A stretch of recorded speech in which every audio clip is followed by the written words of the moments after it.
Well, following that very short video that Beth posted about an exchange that she and I had at the table here,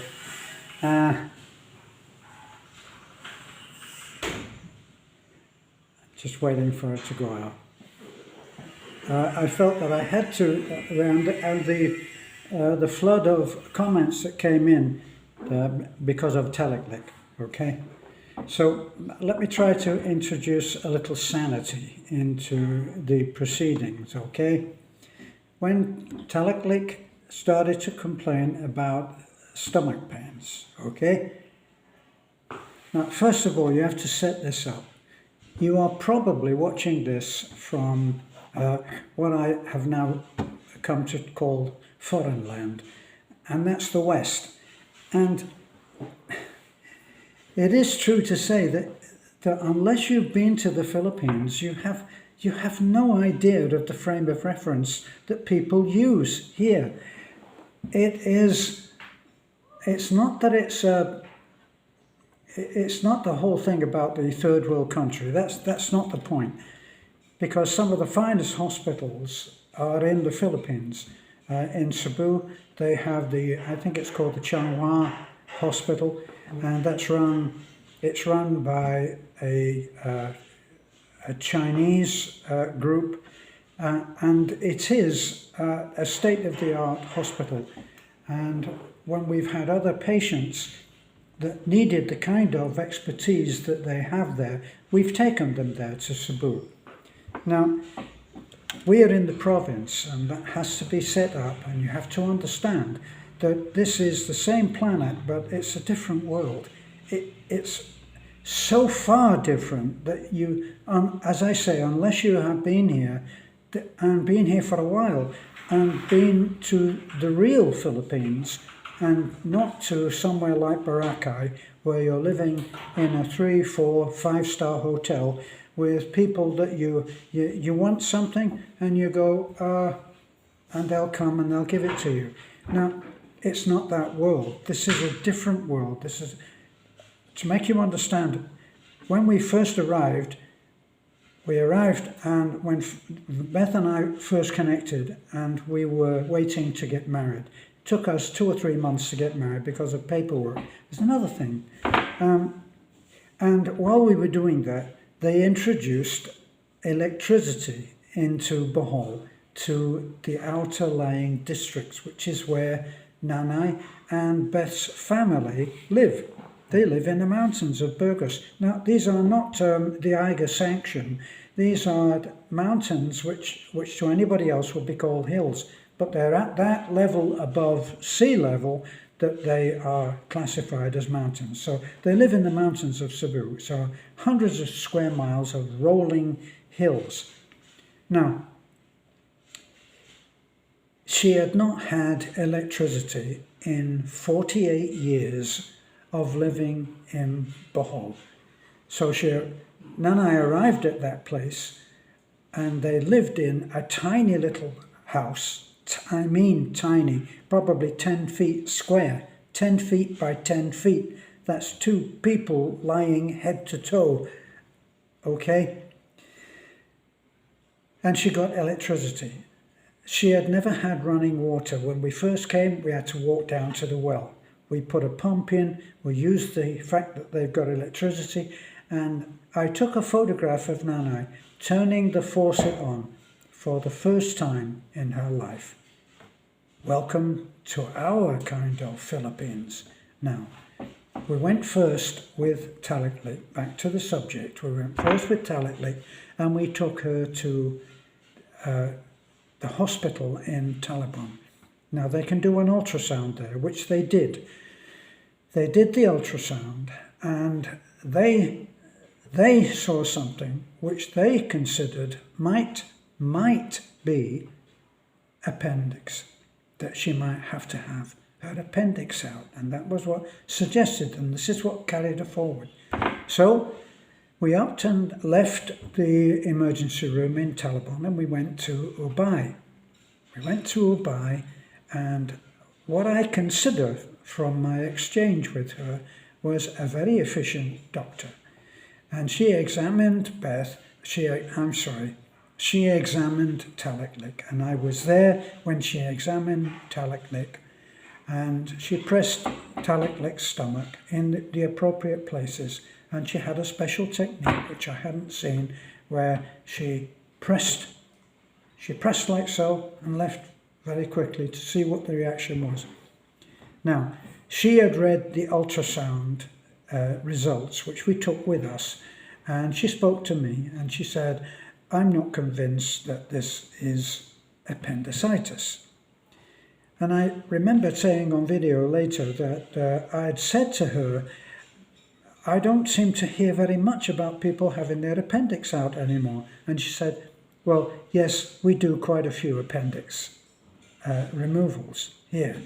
So she was well familiar with all of the symptoms that would be for appendicitis.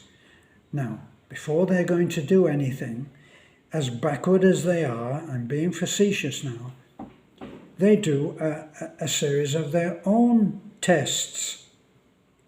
As basic as something as a motor car.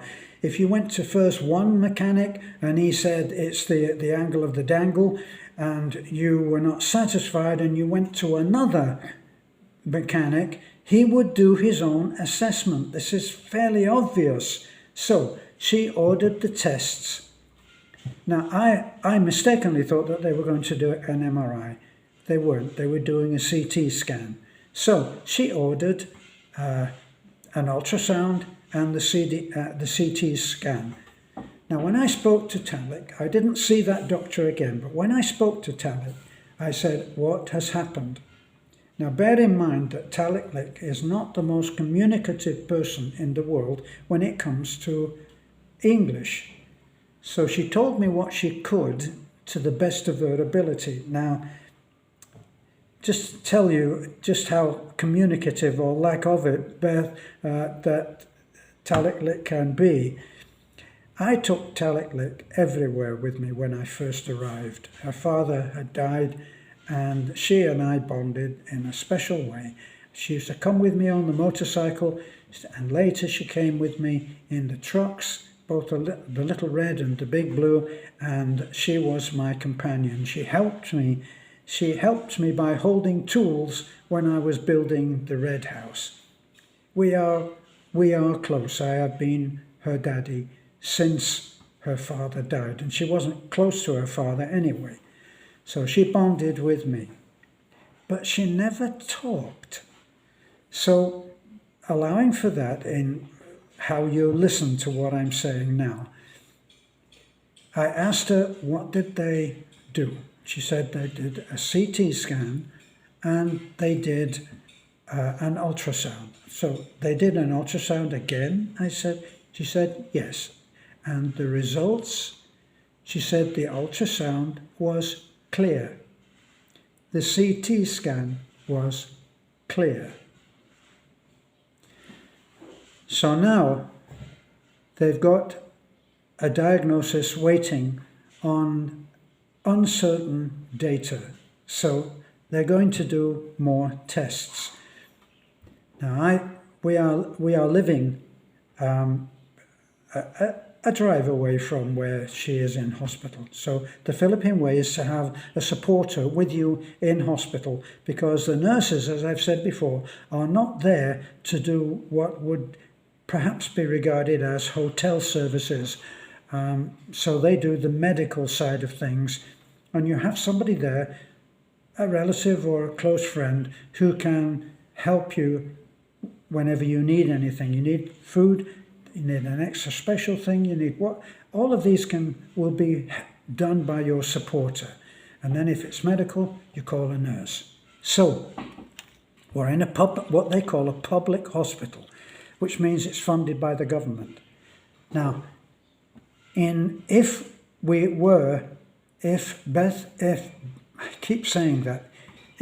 Taliklik needs to go for appendicitis, if she needs to have that removed, right, and her pain is not extreme, this is what you must understand.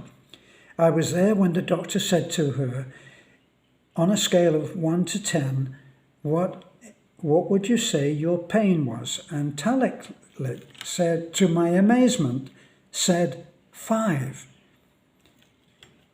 which I knew she was not experiencing on a scale of 1 to 10. She was not experiencing a pain level of 5, because just prior to the doctor coming, I had done the pinch test. I pinched her. I pinched myself to get an idea of how painful a pinch would be, and then I pinched Taliklik.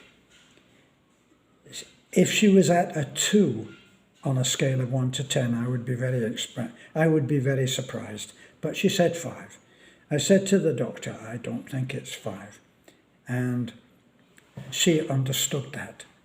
Right, so now new tests are, they have to get a better idea. Now, the reason I say that it's a general hospital is because you have to wait for the surgeon on his schedule. So even when you've been diagnosed as appendicitis, if she was, then she would still have to wait to go on the schedule of the surgeon who would do the job. Now, obviously, if she is in great pain on a scale of 1 to 10, if she was up around 8 or 9, that would be an emergency and it would be done on that basis. But otherwise, you go on a schedule, which is a list of people waiting to have surgery. Now, we came home, and then from Lena, we found that the doctor, and this is as best I can find out, that they'd done a saliva test, right? Now, the thing is, we've had a crisis of confidence in the medical profession because of the COVID thing. This is without doubt. This is not conspiracy theory. This is without doubt that people, I know from experience that people are afraid to go to the hospital. My friend Michael went to the Taliban hospital, and he knew by his own symptoms that he had pneumonia.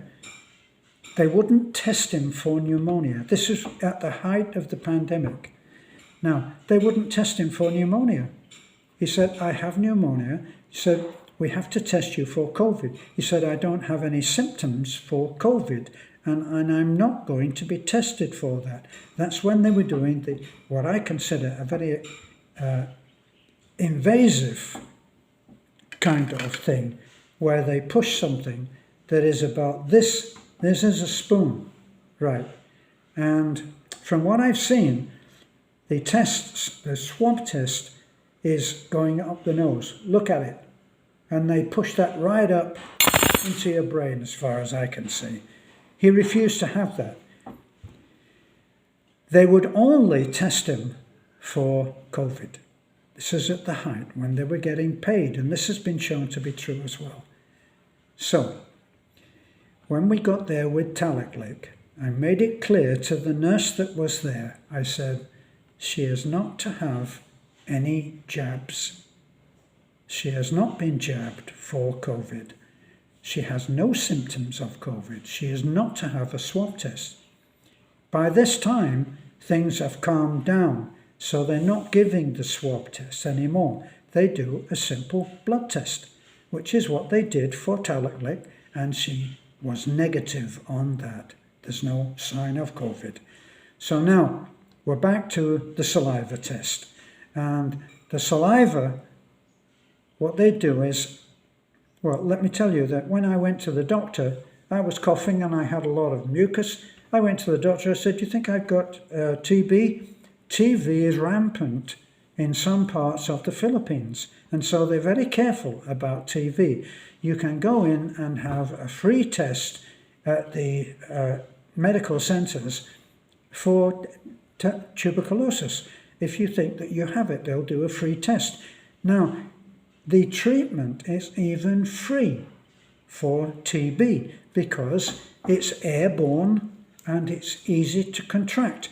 And they do suffer that in the Philippines. So, when I spoke to the doctor, he said, what colour is your spit, the sputum?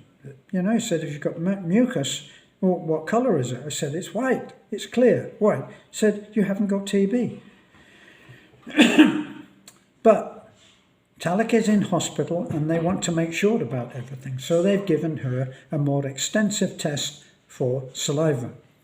Now, we've since heard that she is doing, she's got a runny nose. And she says she's having trouble breathing. So they've got her on oxygen. Now, we haven't been there and face to face yet, but to me, this is all part of how Taliklik is. So I'm not discounting that she should be on oxygen, but it's out of the blue. The same as the TB testing is out of the blue. They're just trying everything. Now, people who have watched my videos will know that I have little confidence in the procedure that is conducted at hospitals because of the emphasis on COVID. Now, bear in mind that we have buried 3 different people, a child and 2 adults, who were supposedly having something to do with COVID, which they did not. But we had to experience what they go through when they say that the person has died with COVID.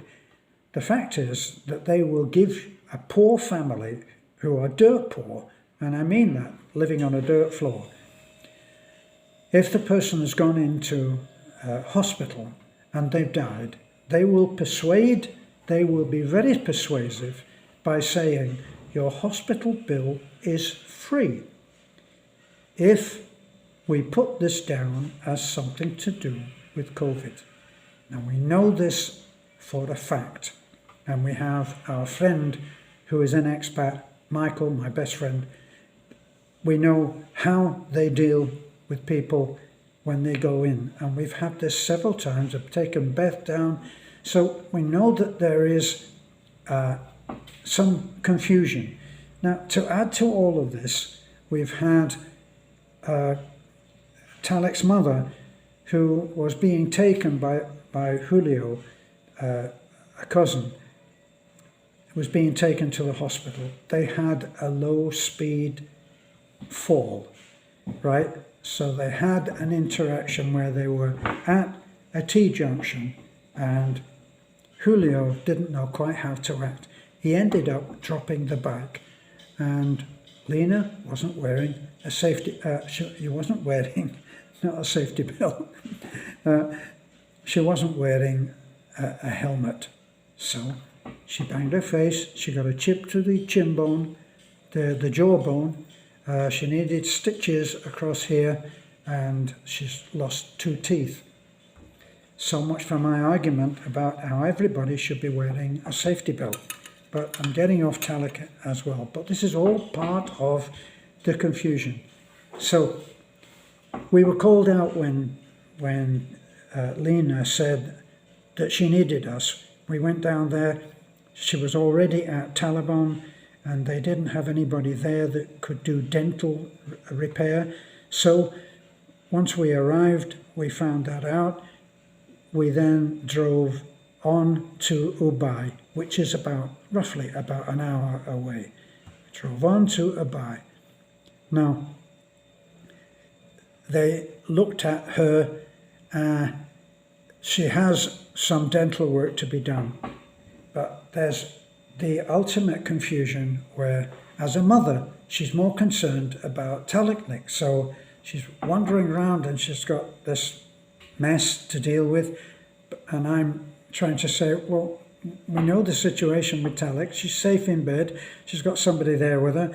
Let's get you sorted out. No, couldn't. She doesn't speak much English, so it's kind of like, it's like walking on quicksand. Believe me, the difference in culture is not a culture gap. A culture gap seems to imply something like this, but the gap is more Grand Canyon-esque, believe me. And when it comes to crisis moments, that's when it is at its worst, because you are there, you're about as welcome as a fart in a spacesuit, and nobody wants to spend time doing something that they do very badly anyway, and that's translate. So I'm there, I'm trying to find out what is happening, but people are walking around me and they've got work to do, and you are just in the way. So the present situation is that Lena is there, she's going to get the help that she needs. We are sending money to her, we are making sure that she has everything that she needs. Taliklik is still awaiting a test as far as we know, because we haven't been told otherwise. The doctor that I saw, who I had confidence in, said, I have my doubts about whether this is appendicitis. So, if there's a doctor there and she's pressing on the stomach of Taliklik, and Taliklik is not screaming with pain, I have my doubts about the appendix too. Now, a little added thing before I finish, and I know I didn't intend to spend this much time on there, is that Taliklik has now been, it's not a diagnosis, but yet it is. Taliklik is tall and slender. She is a frail girl, not a strong. She is not a strong girl. You put her together with Bibi. Bibi is one tough little soldier. Taliklik is not. So Taliklik is actually underweight for her height. Now, you can't make people eat, so you can encourage this girl to eat, but it's as fruitless as trying to get any of them to wear a crash helmet. Even after what's happened to Lena, none of them are wearing a crash helmet. I'm not a crash helmet policeman, and there are many things in the world which I would like to change. And they're all easier than trying to get kids and my wife, to a large extent, to wear a safety helmet. It doesn't compute with them. Now, as far as being a malnourished child, when Lovely came to us, she was a malnourished child, as an example. Now, she had come from a very poor family. We agreed with the mother just before she died that we would take care of her, and we fostered her. When she came to us, she, believe it or not, she was like a little chicken wing and weighed about 15 kilos. She now weighs a healthy, as far as I know, 26 or 27 kilos.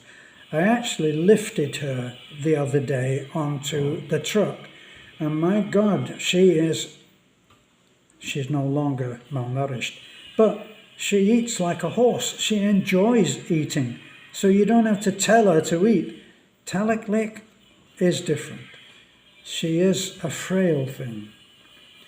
So now they're also saying, well, is this all part of what is happening?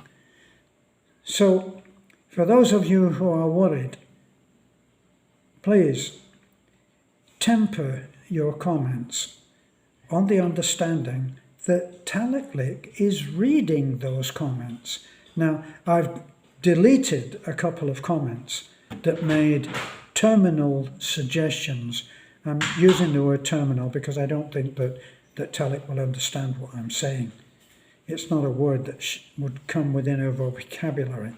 But this person, with the best of intentions, is worrying about whether this is all terminal. I deleted those comments, and I will delete any others which are as explicit as that, even knowing that Talik is reading these comments. She has enough to worry about without without having stuff like that put on. So I'll end off this. Sorry it's so long again. You know what I'm like. I will tend to meander. Thanks for looking in, and thanks for your prayers for Taliklik and for Lena and for others who refuse to wear a safety belt and the airbags and a crash helmet and everything else. Bye for now.